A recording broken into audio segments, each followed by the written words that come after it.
I realized after October 7th, nothing will stop me. I owe this to my children, to my grandchildren, and to their children. This is not the world we're going to live in. Hamas or the mullahs in Iran will not dictate our future.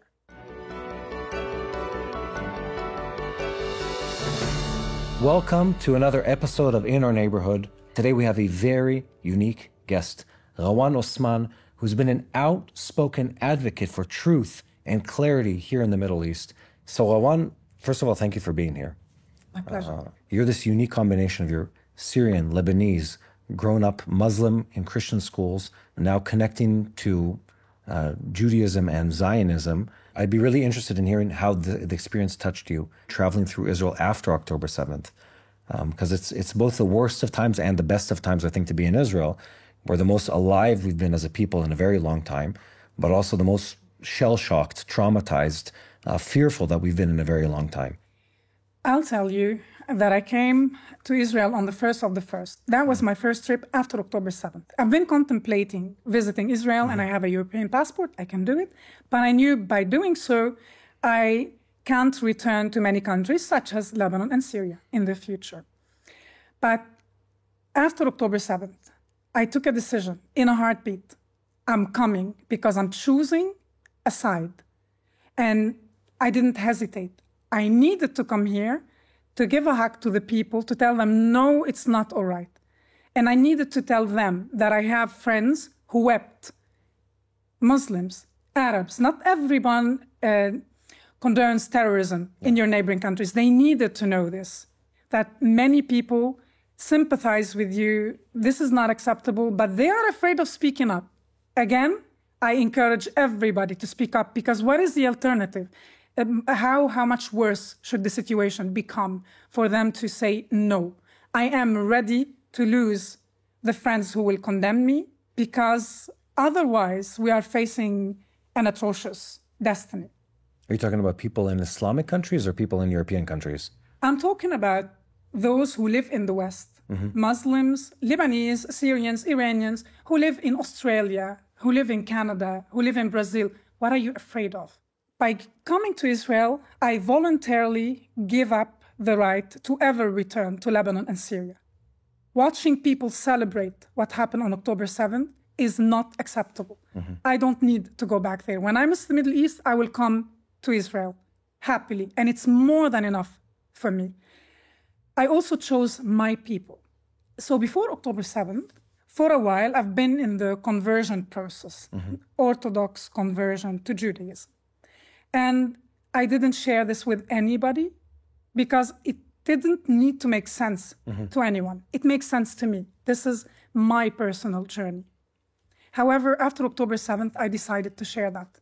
I wanted to tell the Jews that I am one of you, and may my fate be yours. I know that this camp, the pro-Israel camp, is dramatically outnumbered. But I also know that Israel will prevail. We can still make the distinction between right and wrong. Let me ask you a moral question or a philosophical question. So you've gone through this long transition, I guess. But what would you say to someone who says, well, it's only if you become like a Jew you can support the Jews? Can someone who is a active, devout Muslim also share the sentiment and the worldview you have? I truly believe it's possible. This is why we started a project on social media. Social media, Instagram Reels are limited to 90 seconds. Yeah. And what we do, we are a group of 9. Some are historians, experts on antisemitism. Our content is very light, is ABC, because the Arab world knows zero about Israel due to anti-normalization laws and policies. Everything we know about Israel is told by ourselves. So it's a designed narrative. So we started this project on social media because it can reach anyone, anywhere. It's in Arabic with English subtitles or in English with Arabic subtitles. And we explain basic facts like, for example, Jerusalem wasn't mentioned not even once in the Quran. Yeah. So we try to tell them, accept that Mecca and Medina are holy cities for you, and Jerusalem has the same value for the Jews. So we're promoting acceptance, tolerance, for them to understand it's not a conspiracy what's happening in the Middle East. We try to explain why the Jews returned, not to steal a Palestine. It did not exist, a Palestine with political borders like People not know that? No. I learned when I was 11 or 12 in history class, and this is the official curriculum in progressive Lebanon. I learned the name of Theodor Herzl. It's one lesson. It's the antagonist, Theodor Herzl, the father of Zionism, who organized the first Zionist Congress in Basel. You learn the date and the plan. And the plan was for European Jewry, because they are Europeans, to return to the Middle East and steal Palestine. When they say this to a child, it implies that Palestine was a country with specific political borders. Yeah. And as a child, you don't question, okay, Lebanon is new because you learn the history, Syria is new. We don't talk about Jordan because that might raise questions. And you carry on living thinking those Europeans came and stole the land, the Palestine, from the poor Palestinians. They are thieves, they are oppressors, and you carry on knowing only that about the Jews. So we try to explain the obvious, appealing to an Arab, even to a devout Muslim. Mm-hmm. What do you know about the Israelis? Where was the first time you heard about them? In the Quran. Mm-hmm. In the Quran, they talk about Bnei Israel. Why? And they were promised a land because they're indigenous to this land. Yeah. And we try to interview a lot of people to tell about their background from Morocco, from Yemen, from Ethiopia, from Iraq. They are part of this mosaic in the Middle East. They belong among us. Would you say most young Muslim Arabs aren't aware of these facts? Surprisingly, as it may sound, no. Really? They are not aware. And they're surprised when we introduce someone whose grandparents and great-grandparents lived in Jerusalem, just here, or in Sfat. Your narrative, like the Israeli narrative, is omitted from the collective consciousness in the Arab world. Nobody's interested, because then you start digging deeper and you might develop sympathy for the Jew. That's what I was thinking. Or if you don't know anything about your opponent, so to speak, it's so easy to superimpose on them any story and any lie that you want to.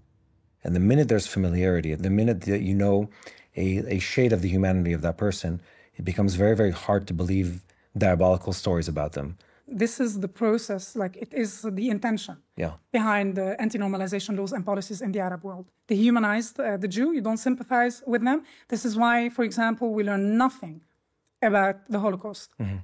Zero. What happened to the Jews. If you ever hear in the Arab world the Holocaust, that's the story made up by the Jews, exaggerating numbers because they want to play the victim. Yeah. So it's depicted in a pathetic and disgusting way. Or denied. Ahmadinejad was the president of Iran, and he dared deny it on a global level. He wasn't ashamed. Although the Germans are very good in documenting in archives, they are the bureaucrats. You cannot deny what the Germans recorded very well. What we do in this project on social media, because we need to reach the youngsters, not only explain Judaism and Israel, but also in a very clear way address what happened on October 7th, because there are those who don't know much about the Israelis, but there are those who are happy with what happened to the Israelis. Mm. There are many who are liars, who are cruel. For example, until now in the Arab world, the media or many deny, when I say many, I'm talking about professionals, about academics, about politicians, who deny that Hamas targeted civilians. Okay. We've seen the hostages return. And among them were children and elderly. Yeah. People saw that, and they still tell you civilians were not targeted. The first time I came to Israel, I went to the Negev, and I wanted to meet Aisha. Not only civilians were targeted, but everyone in Israel was targeted, whether they're Israeli or not, whether they're Jewish or not. Yeah. And Aisha wears a headscarf. You cannot mistake her for a Jewish girl. And she was obviously young, and I wanted to meet her. Well, first, I must admit, I was concerned for her safety because nobody, even the CNN, BBC, nobody could see her. She was released. Where is the girl? What happened to her? So that was a tough process. The Bedouin sister and brother that were released? Aisha, yes. Yeah.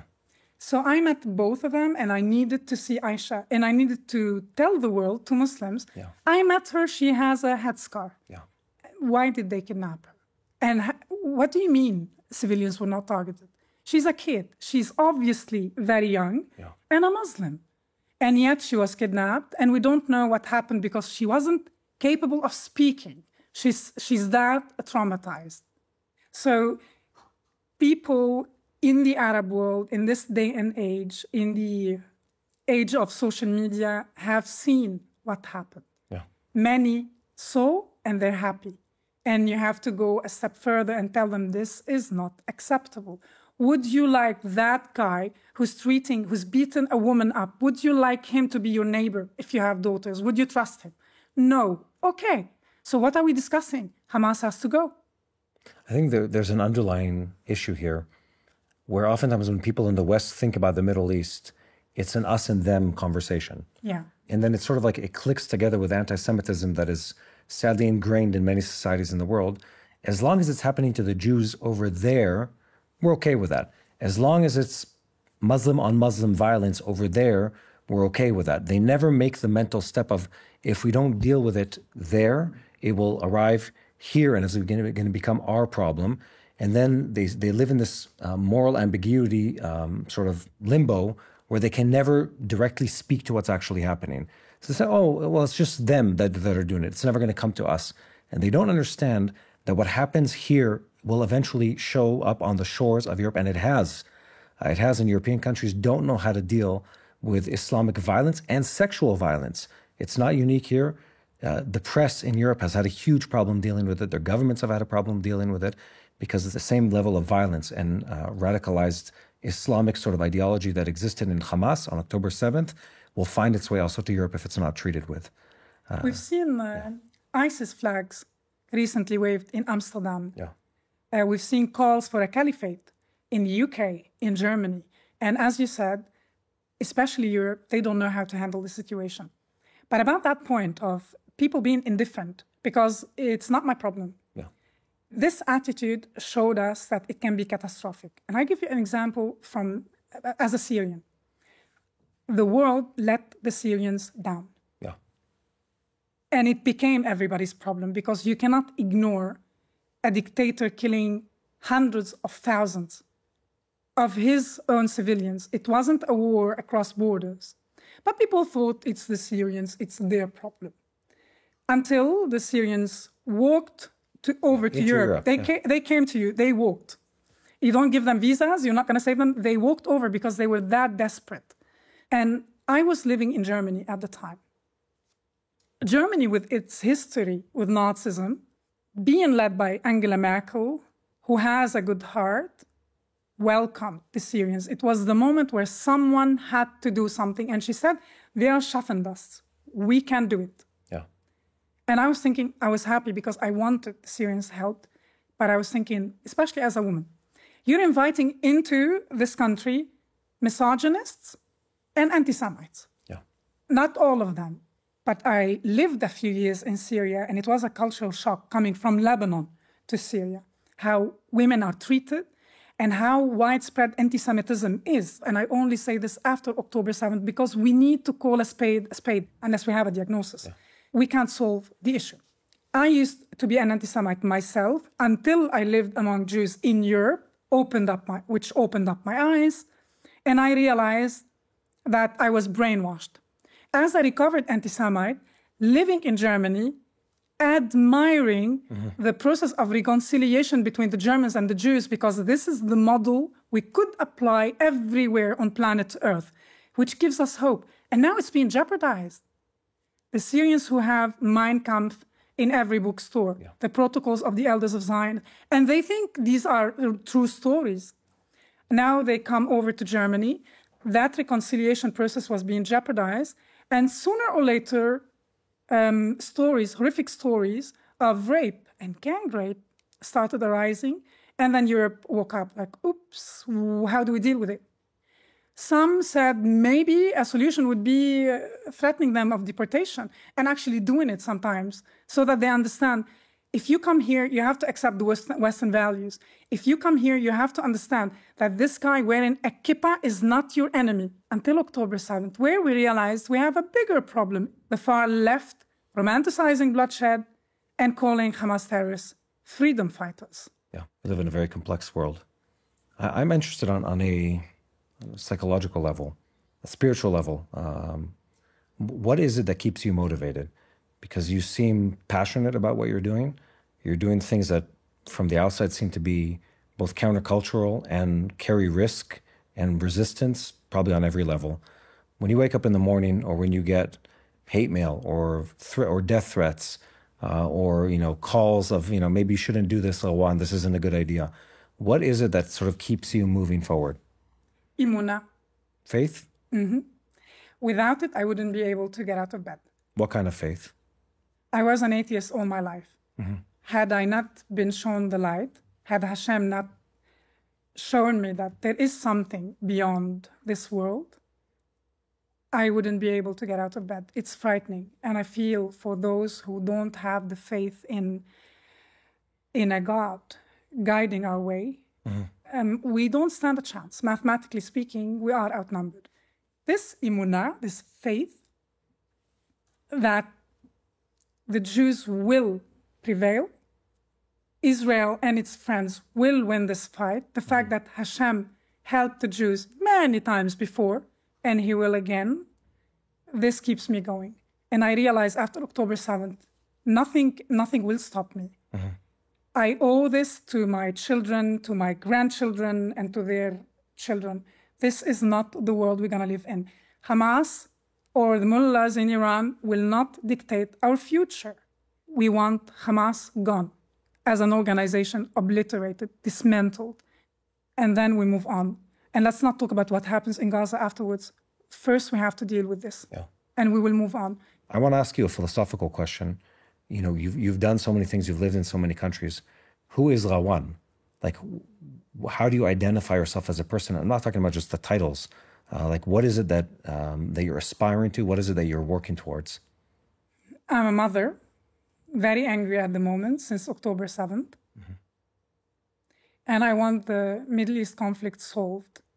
I always tell this anecdote if I'm speaking publicly. Yeah. When I decided to solve the Middle East conflict, and people laugh,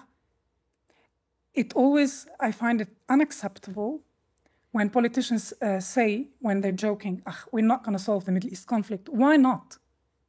It's a political issue. Yeah.